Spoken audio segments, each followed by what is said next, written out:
But I was thinking about some stories of Alex today, and then as you were sharing some, I was like, maybe share a story or two. So Alex is also a very strong-willed, determined person. So the two of them should have some really strong-willed children one of these days, which will be fun to sit and watch.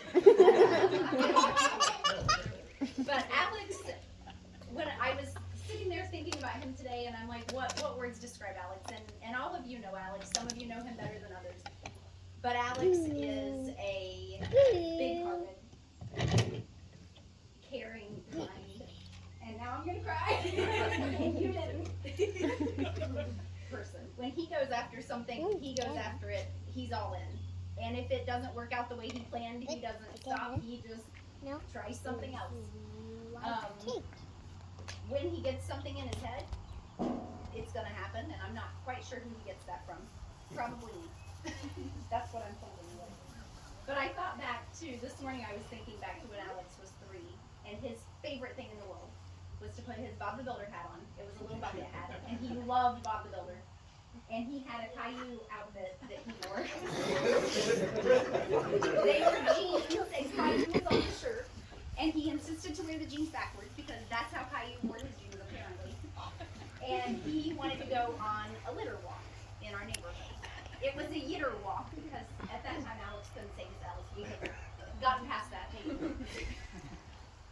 But he would say, let's go on a yitter walk, Mommy. So he would put his hat on, and he'd put his little gloves on and grab his sand pail, and we would walk up and down our street picking up any little bits of paper and everything because he cared about the neighborhood, right? He was so excited about that. Then it evolved into, let's recycle, Mommy.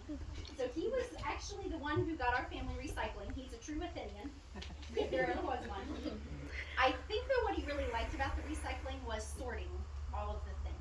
That was his job. I'm going to sort the plastic and sort the paper and sort this and sort that. I should have seen something like hoarding because he was quite a hoarder. That should have alerted me to something. But fast forward several years later to the fascination with the recycling junk. And Alex became fascinated with some other junk. So we thought. And he decided he was going to start selling things. So he has accumulated lots and lots of things in my house to sell. Things that when he brought them in, Scott and I would look at each other and like, really? And then he turns around and he sells it. And he makes money and he saves money and he does all of these things, I think with a grand plan in mind to where we are today. But his collections of things, I've looked forward to them leaving the house and getting some storage space back. But I'm not going to lie, he moved it all out the other day. I don't know where they put it in their apartment. If any of you go visit, there won't be a place for you to sleep, I'm sure, in the extra bedroom. We have a twin-size bed. There's a twin-size bed and I think a path to the bed. But I told my mom yesterday, I said, I wanted that stuff out of the house for so long to get my storage space back, and now that it's gone, it's a little sad. And those of you who have kids that have gotten married, I'm sure you know the feeling. But I am so excited about today, even though the mom part in me is sad to see it all of the old disappear. I'm so excited about that. Hi, Mommy. So, to talk about him and Sarah a little bit, that's all the kids stuff. A few years ago, 2 years ago, maybe you guys led a Bible study together, right? Yeah, 2.5-ish. I started hearing about this girl, Sarah. Sarah and I are leader. I've been asked to lead a Bible study with a girl named Sarah. Okay.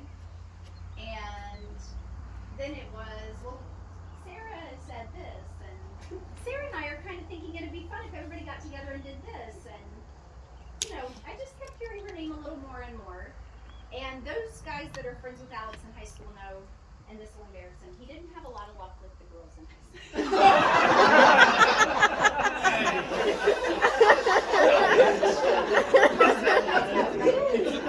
Just immediately. It's true. But his swim coach and I kept telling him, Alex, you just haven't met the right person yet. When you meet the right person, you'll know. And they will accept you for everything that you are, good, bad, funny, all of the things, which Sarah does. So he met this person, and he said one day we were taking a walk, and he said, so I think I kind of want to ask Sarah out on a date. And I said, I don't know, Alex. This was, I don't know, March-ish maybe. I said, I think maybe you ought to hold off on that, because if she says no, that will make leading Bible study together a little awkward. And he was like, yeah, maybe you're right. But yet he talked to Jake, and Jake's not here. You'll meet him tomorrow. But he talked to Jake, and Jake was like, yeah, you should do it. And I'm thinking, the way things have worked out in the past, I don't know.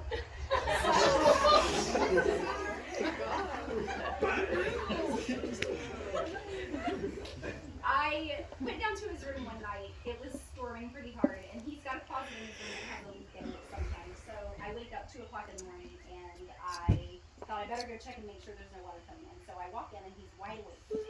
And I said, what are you doing still up? And he said, oh, I just couldn't sleep. And I was like, all right, well, I just came down to make sure there was no leak. So I go to leave, and just as I'm closing the door, he says, hey, Mom, I told her. And I stepped back in, and I said, you couldn't wait, could you? No. But guess what, Mom? What, Alex? She likes me too. And I said, well, that is awesome.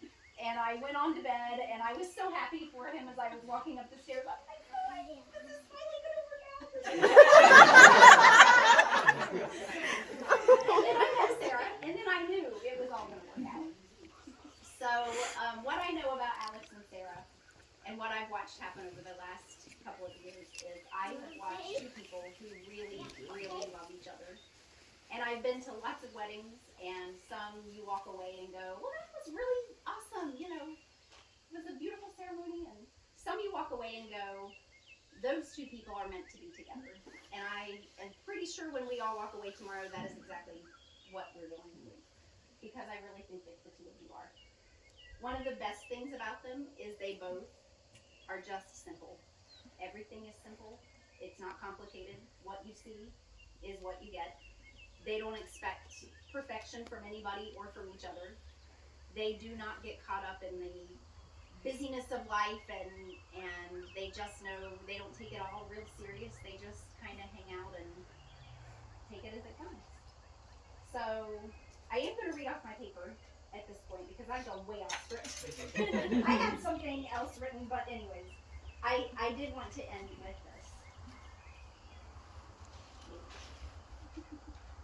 So marriage is about 2 people being there for each other through the joyful and difficult times in life. And today there's nothing that brings me more joy than to know that Alex and Sarah will be that for each other. Alex and Sarah, I want you to enjoy tomorrow. Everyone here hopes that the day is everything you dreamed it would be. And then, when tomorrow is over, and when your honeymoon trip is over, and you come back and real life begins, I want you to continue to do the things that you do now. I want you to continue to offer a smile, even when you don't feel like it, because there may be days when you don't feel like it. I want you to take the time for each other, even when you feel like, I don't really have time for this right now, because there are going to be times when you feel that way. I want you to laugh when you feel like crying, and cry when you want to, and just do that together.